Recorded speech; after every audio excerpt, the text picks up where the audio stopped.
Metal smelting. How hard could it possibly be? Well, I guess I'm gonna find out.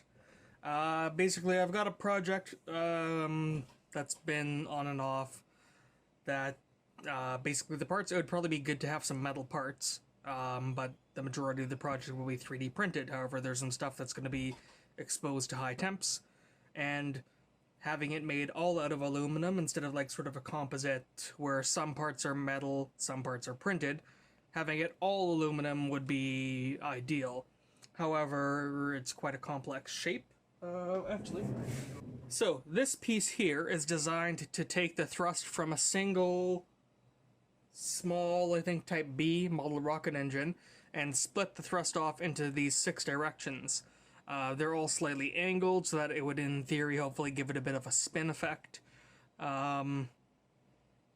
And honestly, this might be more of like a cosmetic thing. This part is more of a rough test, but also like a paint test to color match.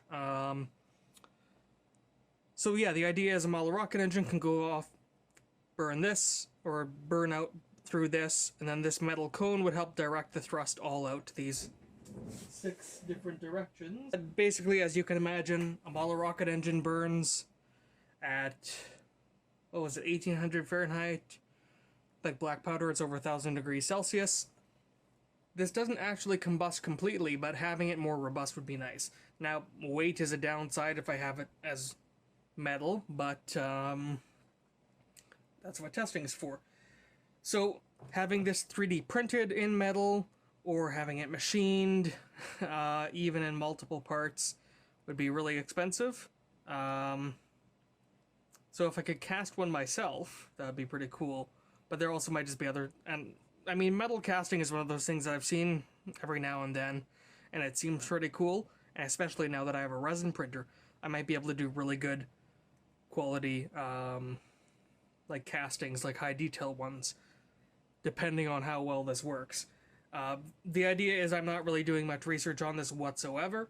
Like, I know there might be like salts or fluxes that might help with casting aluminum or brass. Aluminum's gonna be my main material, but I figure, hey, why not just try it and see what happens? So, yeah, I'm gonna be trying to do this as no researchy and as cheaply as I possibly can. So, for material, I actually have an aluminum crossover from the intake manifold I replaced on my car before I got fucked over by someone who ran a red light. So this is from my old intake manifold. Lots of casting grade, should be pretty good quality aluminum. There's the Ford part numbers, if they're of any use to people. So this seems to be aluminum, silicon, and copper. I'm guessing 6% silicon, 4% copper. The other 92% aluminum. And then for the torch, I'm going to be using the Bernzomatic TS8000 that I got. And I did a bit of a test with an old 556 shell casing. Something like that. And I got it hot enough to actually melt partially, but it was just losing a lot of heat. I also did it inside stovetop, and it was just a lot of heat coming into the house. So this, okay, so this is a Graphite Crucible. It's a 1 kilogram one that I got on AliExpress for about 20 bucks. And I got a nice long pair of tongs to pick it up. These were about $18. And this is actually proper graphite. So I had used this just by heating up the outside of this to warm it up to temperature, and then I actually ended up having this thing stuck inside. Like stuck right in the end there. Probably not ideal, but it worked quite well to get the whole thing up to a fairly nice glowing red, which I think should be about 600 degrees for graphite to be at that color range. So this is going to be the main source of heat for the whole thing. I might look at getting like a weed burner torch if I need to, but I think I can do it all with this one torch. And the idea is I have quite a few camping propane tanks that are partially used up, and then I have a refill adapter, but I also already have this hose from when I was doing my pulse jet stuff, and I'm still going to probably mess around with that. Ooh, I could cast a pulse jet. Or parts for it. That would be neat. So the idea is that I can have this on the hose, I can have the little tank out of the way so I can hot swap it easily. And then this I can actually hold with one of the grips for my chemistry stuff. So the second vertical stand that I would normally have supporting a condensing column or something, I can actually have holding this torch because all of the weight from the tank is elsewhere. So that should hopefully work pretty nicely. And yeah, so I have this is a little 100-gram graphite mold, smaller than I thought. I didn't really look at the listing. This was like 13 bucks on Amazon. I have another one that's 650 grams that was like $15 or $16. And so that should be just about the right size to fit in this. So the idea is I'm going to have someone with a chop saw or a bandsaw cut this thing up into manageable size pieces, and then I can pop them into this. And I can actually reuse this thing as a cover to keep heat in, and then bring the whole thing up to temperature and hopefully melt the aluminum and cast it into little ingots, the 650 gram size ones, and then maybe a little extra in here. And then from there I can look into how I need to actually cast it. So this is going to be like a multi-part series if I have luck. This first one is just detailing it and probably melting and casting ingots. And then I'll have to look into how I actually cast. So I'm gonna pick up some like used bricks, just to try to make like a little furnace that kind of fits around this thing, and just try to keep some of the heat in. Because even when it's outside, it's like 40 degrees. It's gonna let a lot of heat off around. So just something that I can put this in that's gonna be fairly close to it. I don't want to buy a metal melting furnace. Well, I do, but they're really expensive. So, I mean, they're like $400 or whatever, $350, and then shipping. I don't want to spend that kind of money on it. So yeah, basically we're going to try and do budget, no research metal casting. And then for the actual casting, I don't have access to a kiln either. So my idea is I could probably use plaster of Paris and do lost PLA or lost resin casting. And I'm guessing that I will actually just like put the plaster mold in like a regular oven for several hours to get the moisture out of it, and then also melt out the plastic. Or I could take it at a lower temperature inside a regular oven and then use this high temp torch to burn out the plastic. That's the thing, having plastic in the oven is going to stink pretty bad. So I might also like do it over a fire pit. I don't know. It's going to be interesting. It's sort of like ghetto budget metal casting. I have no clue if I'm going to be able to get like something like this cast properly or not. I know you're going to have your main paths in, but you're also going to have like paths out of like sprue for like the air to escape while metal pours in. I'm also not sure how much metal this one part would use. But I mean, I can melt up to 1 kilogram in here of an indiscriminate metal because they don't specify, and obviously different densities and things. Like this is 100 grams, but that's for silver. So not going to be 100 grams of aluminum because it's less dense.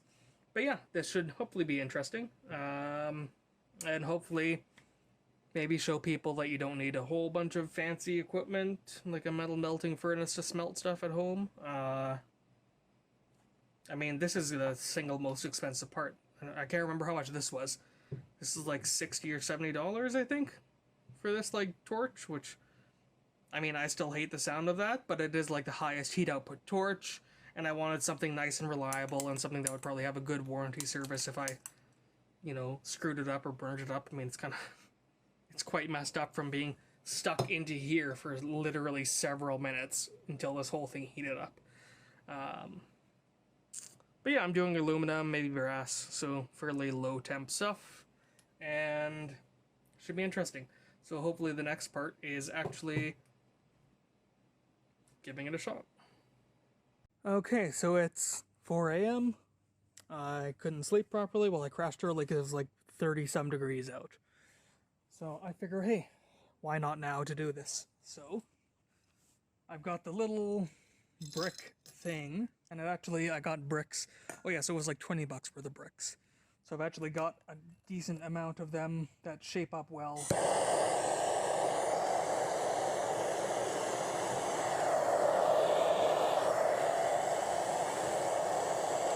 So that actually works nicely to get the torch in there and hold it.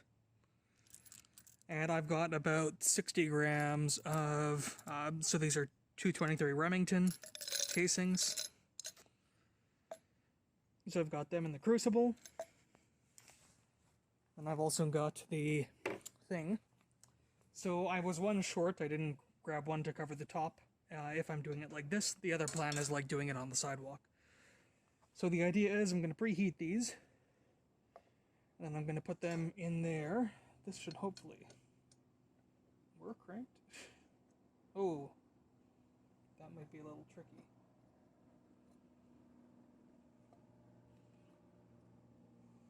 Yeah, let me do a practice run while it's still, like, cold.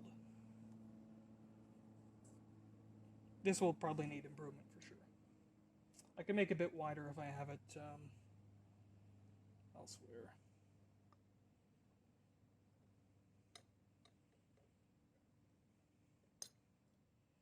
And well, let's give it a shot. So I'm just going to do a bit of preheating on these.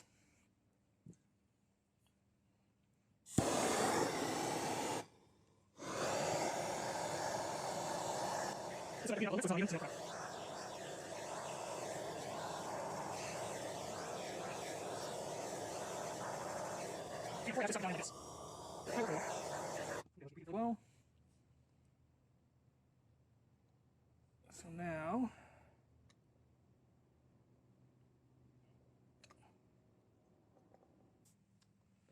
let's do a little bit of preheating first.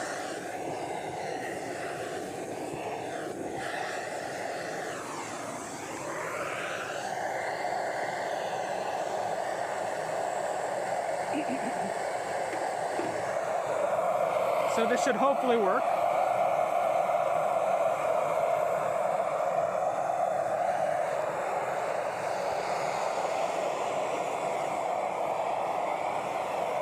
I might want to try and find like a rock or something to put on top of this, just to keep some more heat in.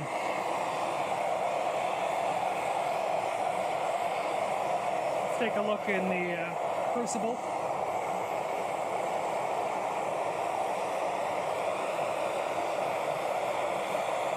A little bit of glowing in there, but not much. Okay, I'll have to find some gloves or something, but this should hopefully help keep the heat in a bit.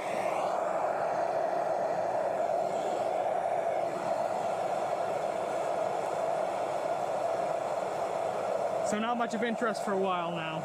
We'll just leave that running for a bit. It's only been a couple minutes, but it does look like that crucible is starting to glow reasonably well.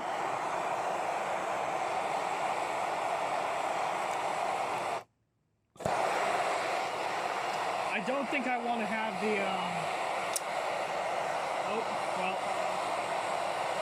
Yeah, I didn't think I want to have the mold on there because it's getting in the way of the rock.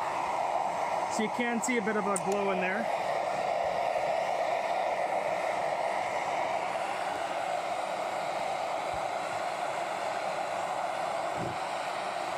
So I guess we'll just keep going.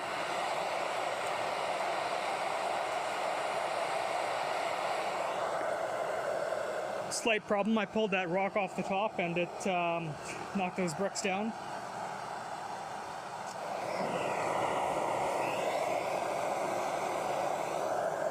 So I'm definitely getting the whole thing up to temperature more. Before, the top half was like totally cool. Also, this thing is getting super frosty. I guess just because so much gas is going through it.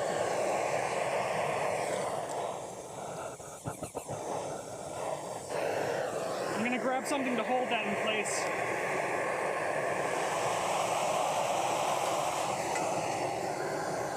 I don't know if this is actually gonna be in a good position or not.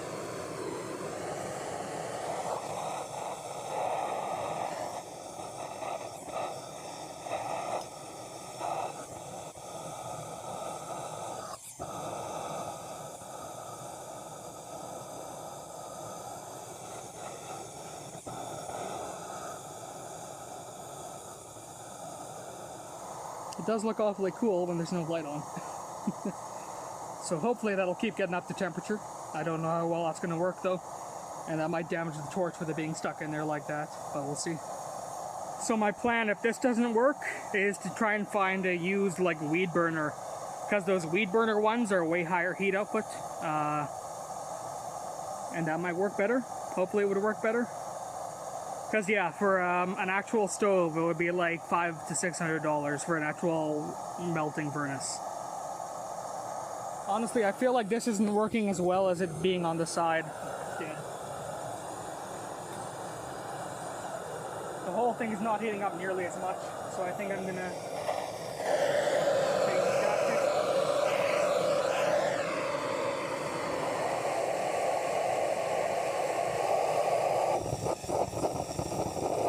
Ooh, I don't know what that was.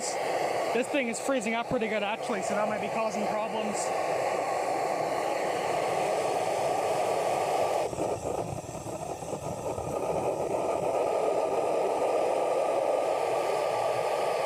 See, it does that sometimes. I don't think I'm going to get much further. Alright, I'm going to let that burn off the fuel that's in the line. Oh.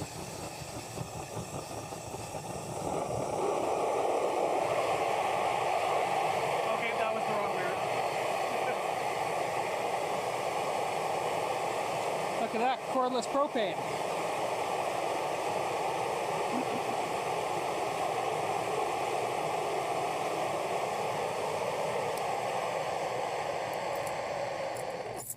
Yeah, so this thing is freezing up pretty bad. Oh, it's even got frost up on this section. I think that might be like the regulator, and this thing is freezing up, so that's causing some problems. So we got pretty hot, but I don't think anywhere near enough to where I needed to be at.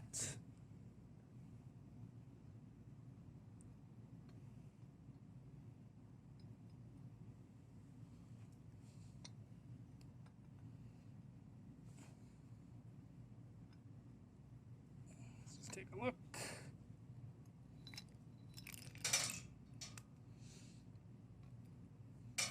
Oh, well, those are everywhere now. Yeah, really not any melting going on whatsoever in there. There's a lot of, oh, fuck it.